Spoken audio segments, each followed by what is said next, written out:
Jason, a 10-year-old homeless boy, wandered through the streets of the big city, where tall buildings cast shadows that seemed to swallow everything around them. The city never slept. There were always cars passing by, people rushing to and fro, and the constant sound of honking and chatter. For him, every day was the same. He woke up under a bridge or in an alleyway, always alone, always forgotten. His childhood had ended too soon. He barely remembered the time when he had a family. The memories were hazy, like shadows of a dream. Since he got lost in the streets, he had learned to survive on his own, begging for food or doing small tasks. But life was cruel. People walked past him as if he were invisible, and that hurt more than hunger or the cold. That morning, Jason woke up before dawn. The air was cold, and he hugged himself to keep warm. His bare feet, hardened from life on the streets, touched the cold concrete of the sidewalk. The clothes he wore were dirty and torn, but they were all he had. His hair was tangled, and his dirty face showed the traces of a child who had seen far more than he should. His stomach growled with hunger, but he knew there wouldn't be food anytime soon. He decided to head to the train station, where there were always people passing by. Maybe someone would toss him a coin or give him something to eat. The train station was one of his usual spots, a place where he watched life happen without really being a part of it. As he approached the station, he caught the scent of fresh bread from a nearby bakery. His eyes lit up for a moment, but he quickly pushed the thought away. He knew he didn't have any money to buy anything, so he kept walking, ignoring the pain of hunger that had become a familiar companion. The station was crowded, as always. People came and went, many of them in a rush, others distracted, and Jason blended in among them like a ghost. He sat in a corner where he had a good view of the platforms.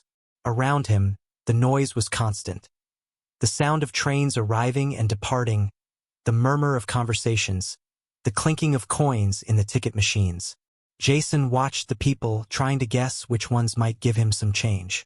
Most of them, however, seemed lost in their own worlds, staring intently at their phones or rushing to catch the train. He was used to being ignored, but that day something different was about to happen. That's when his eyes focused on a woman pushing a baby stroller. She seemed busy, talking on the phone while pushing the stroller absent-mindedly. Jason, who was always good at observing people, noticed something was wrong. The stroller was tilted to one side, and the woman wasn't paying attention. Suddenly, the stroller started to roll. Jason, still sitting, watched in slow motion as the stroller moved toward the tracks. Time seemed to freeze for a moment, and Jason's heart raced. The train was already approaching, and the stroller was picking up speed. He knew he didn't have much time to act. The baby's mother was still distracted, talking on the phone, unaware of the imminent danger. Jason looked around, hoping someone else would do something, but no one seemed to notice. The crowd was absorbed in its own routine, oblivious to what was happening. He knew he couldn't wait any longer. In a split second, Jason stood up and ran toward the tracks. The stroller had already fallen, and the baby lay there, defenseless, as the train approached quickly. The sound of the metal wheels grew louder with every second. The deafening sound of the approaching train seemed to surround Jason completely. He ran with all his might, his heart pounding in his chest. Every second mattered, and he knew there was no room for error. The baby was vulnerable, lying on the tracks, crying as the train got closer. The mother, finally realizing what was happening, let out a terrified scream that echoed through the station. Her face was pale with fear and despair, but she couldn't move.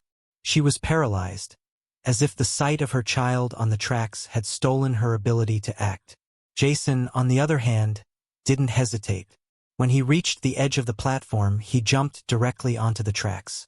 The impact on the stone floor was hard, but he ignored the pain. All that mattered at that moment was the baby. He crouched down, stretching out his arms and carefully picking up the child as the train was almost upon them. Without a second thought, Jason spun around, holding the baby tightly against his chest, and threw himself to the side. The train roared past with a thunderous noise, so close that he could feel the heat of the metal and the wind whipping his hair. The ground shook beneath his feet as the train passed, and for a moment, everything around him seemed to disappear. It was just him and the baby. When the train finally passed, silence fell over the station. Jason, still panting, slowly stood up. His arms were trembling, and the baby was softly crying in his arms, but it was safe. The crowd, which had been watching in shock, began to move again. Murmurs of amazement and admiration echoed through the station. The baby's mother ran to Jason, her face still marked by panic. She took her child in her arms, sobbing with relief and gratitude. It took her a moment to find her voice, but when she finally spoke, her words were filled with emotion. "You saved my baby. How can I ever thank you?" she asked, tears streaming down her face. "What do you want?" "Anything." Jason looked at the woman for a few moments, still out of breath, trying to process what had just happened. He had risked his life to save the baby, but he wasn't expecting anything in return. It was the first time someone had offered him something so sincerely. He knew he could ask for money, food, or even new clothes, but at that moment those things seemed insignificant. The woman looked at him expectantly, still emotional, waiting for his response. The crowd around them also drew closer, curious to see what the boy would ask for in exchange for his heroic act. But instead of thinking about material things, Jason felt a weight in his chest. He wanted something he had never had, something that couldn't be bought with money. "I just want a family," he said, his voice low but firm. The sentence was so simple and direct that, for a moment, the woman was speechless. The people around, who had been murmuring among themselves, now looked on in silence, surprised by his request. It wasn't what they expected from a homeless boy. Jason's response revealed something much deeper. He didn't want a fleeting reward. He wanted to belong somewhere, to have someone to count on. The woman, Sarah, gazed at Jason, feeling her heart tighten. She imagined what life must have been like for that boy, who, instead of asking for money or material things, simply desired something so basic and essential. The tears that had earlier been from relief now mixed with the pain of understanding what he had asked for. She had never thought that a simple act of kindness could open so many wounds. I don't know what to say," she murmured, emotional. "But I will help you, Jason. Somehow, I'll help you." Jason, still confused by the attention he was receiving, looked at her with a mix of hope and doubt. He had heard promises before, but something in the way she spoke made his heart beat faster. Maybe this time it would be different. Jason's words echoed in Sarah's mind as she held her baby tightly. "I just want a family." Those words carried a weight she was still trying to fully grasp. The simplicity of the request was devastating. How could someone so young live a life where the greatest desire wasn't toys, new clothes, or even food, but the comfort of belonging to a family? She couldn't stop thinking about what the boy had gone through to reach that point. The train station was still bustling, but around them, it seemed as if a bubble of silence had formed. People, though curious, kept their distance, respecting the moment between Sarah and Jason. She looked at the boy with a new perspective. His expression was one of resignation, as if he was used to not being heard, to being invisible. But now he stood before her vulnerable, and that touched her deeply. Sarah had never found herself in a situation like this. How could she help Jason? She had her own life, a home, a family, responsibilities. Helping a homeless child seemed like an overwhelming idea, full of challenges. Her friends and family would probably tell her to step back, that this kind of gesture could bring complications. But on the other hand, she knew she couldn't just return to her life as if nothing had happened. Jason had saved her child's life, and that fact connected her to him in a way she couldn't ignore. She finally broke the silence. "Jason, listen to me. I don't know what I can do right now, but you're not going to be alone. I promise I'll help you. I'm not sure how, but I'll think of something." Jason, still hesitant, looked at her. Promises had been broken in his life so many times that he didn't allow himself to have high expectations. However, there was something different in Sarah's eyes. Maybe it was the fact that she was holding the baby he had saved, or the way she spoke, with a mix of uncertainty and determination. Jason wanted to believe her, but part of him was still afraid that this would be just another disappointment. Sarah, her mind now restless, took Jason to a nearby cafe. They sat at a table in the corner, where they could talk more quietly. While Sarah bought Jason a juice and a sandwich, she pondered the implications of her promise. How could she help this boy without losing herself in her own responsibilities? It was a complex issue, but she knew she couldn't just let him return to the streets. Jason, famished, devoured the sandwich with a speed Sarah had never seen before. Watching him eat with such urgency made her realize how much he lived in scarcity, how simple things, which she took for granted, were almost inaccessible to him. Every bite seemed to bring temporary relief to the hunger he likely felt all the time. As they ate, Sarah began to ask gentle questions, trying to understand more about Jason's life. He answered directly, without diving too deeply into painful details, but enough for her to grasp the extent of his loneliness. He mentioned the loss of his parents, how he had survived on the streets, the constant fear of being attacked, the difficulty of finding a safe place to sleep. "I never thought anyone would ask me all this," Jason commented, emotionless. "People just look at us and pretend we don't exist." Sarah felt a lump form in her throat. That was the raw truth of life on the streets, invisible to those who lived comfortably. She had much more than Jason, and yet, she had never deeply reflected on what it meant for a child to live like that. "Jason, I will help you. I don't know how, but I will."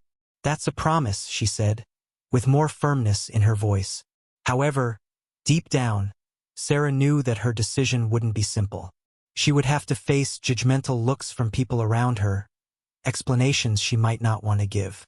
Society always looked suspiciously at boys like Jason, and she felt it wouldn't be easy to change that. She spent the rest of the afternoon talking to him, trying to understand his most immediate needs, how she could help him in the long term. But the biggest decision still lingered. How could she give Jason what he wanted most? A family? How could she integrate a homeless child into her home, with a small baby and all the responsibilities she already had? As night began to fall, Sarah took Jason to a temporary shelter, promising to return the next day. He was reluctant to believe her, but for some reason he decided to trust once more. Perhaps because Sarah's gesture had been sincere, or maybe because deep down he still had some hope. When Sarah returned home that night, her mind was in turmoil. She sat on the couch, looking at her baby playing peacefully in the crib, completely unaware of what had happened earlier. She knew she had taken a significant step by promising to help Jason, but the consequences of that decision still seemed unclear and complicated. How could she integrate the boy into her life without jeopardizing her family? How would she face the judgmental looks from the people around her? The next day, Sarah spoke with a close friend, who listened attentively to the story of the baby's rescue and the promise made to Jason. But to her surprise, the friend didn't react as expected. Instead of admiration, Sarah received words of caution. "You have a baby to take care of, Sarah. Bringing a street boy close to your family. What if he's dangerous? You barely know him." Those words hit Sarah's heart like a stone. Of course, her friend meant no harm. She was simply reflecting the thoughts of most people who associated street children with dangerous or unpredictable behavior. Sarah knew these opinions would also come from her family, who would certainly question her judgment and insist that she abandon the idea. However, the image of Jason, with his serious face and soft voice, asking for nothing more than a family, wouldn't leave her mind. He hadn't asked for anything extravagant, nothing out of reach. All he wanted was something most people took for granted. A home, a place where he could feel safe. But the words of her friends and family began to erode her confidence. They were right in some respects. She knew little about Jason. There were many risks, and she couldn't neglect the safety of her own family. At the same time, abandoning Jason now felt wrong, as if she were betraying the promise she had made to him. As the pressure mounted, Sarah began to reconsider her decision. Perhaps it would be better to find another way to help him, something less risky and safer for her family. While Sarah wrestled with her doubts, Jason, after spending a night at the shelter, returned to the life he knew so well, the streets. He had always known that promises made by adults rarely came true. Deep down, he expected that sooner or later, Sarah would give up on him too. Not because she was bad, but because that was the natural course of things. He walked through the city streets, watching people pass by him as always. Nothing had changed except for the fact that now he knew what it was like to feel hope again, and how painful that could be. For a few hours, he had actually believed that maybe he had a chance at a different life, but now it all felt like a distant dream. Back in his old routine, Jason wandered through familiar areas, looking for a spot to sleep. He avoided shelters whenever he could, knowing that many of them weren't safe, especially for a boy alone. As he walked, memories of saving the baby kept returning. He knew he had done something important, something that couldn't be ignored. But at the same time, he felt that action wouldn't change his reality. The streets would still be his home, the only place he knew how to survive. Jason wasn't a naive child. He knew the world was harsh and that people, as much as they wanted to help, were often trapped in their own lives and concerns.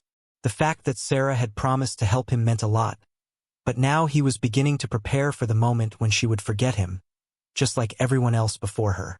That night, Jason settled under a bridge, with the distant sound of cars passing by. He was tired, not just physically, but emotionally.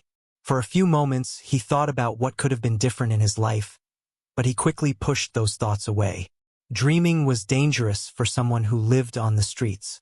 As he lay down, he felt a mixture of sadness and acceptance. He knew that sooner or later, he would have to move on, without expecting anything more from Sarah or anyone else. After all, that's how his life had always been. After days of uncertainty and doubt, Sarah finally reached a conclusion. It didn't matter what people said. She couldn't forget the look in Jason's eyes and the simple request he had made. More than ever, she felt that something bigger was at play, as if fate had brought Jason into her life for a reason. The baby he had saved was her child, and that created a bond Sarah couldn't ignore. If she abandoned him now, she would never forgive herself. Despite all the fear and insecurity she had been feeling, Sarah knew she couldn't let the boy go back to life on the streets. She understood that her decision wouldn't be easy and that she would face criticism from those close to her. But she also knew it was the right thing to do. Jason needed a chance, and she was willing to give him that opportunity, regardless of the difficulties. That afternoon, Sarah placed her baby in the stroller and left the house, determined to find Jason. She already knew where he usually stayed and imagined he might be somewhere near the station or under the bridge where she had first seen him. The city was bustling with life, and she observed the streets more attentively than ever before. As she walked, her heart raced. She was nervous, but she also felt a sense of relief for finally making a decision. After a few hours of searching, she found him. Jason was sitting alone under the bridge, watching the movement of people in the distance, as he always did. He looked more tired than when she had met him, as if he had lost a bit of the hope he had briefly carried after saving the baby. When she approached, he looked up, surprised.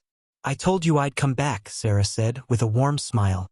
Jason stared at her for a moment, trying to process what was happening.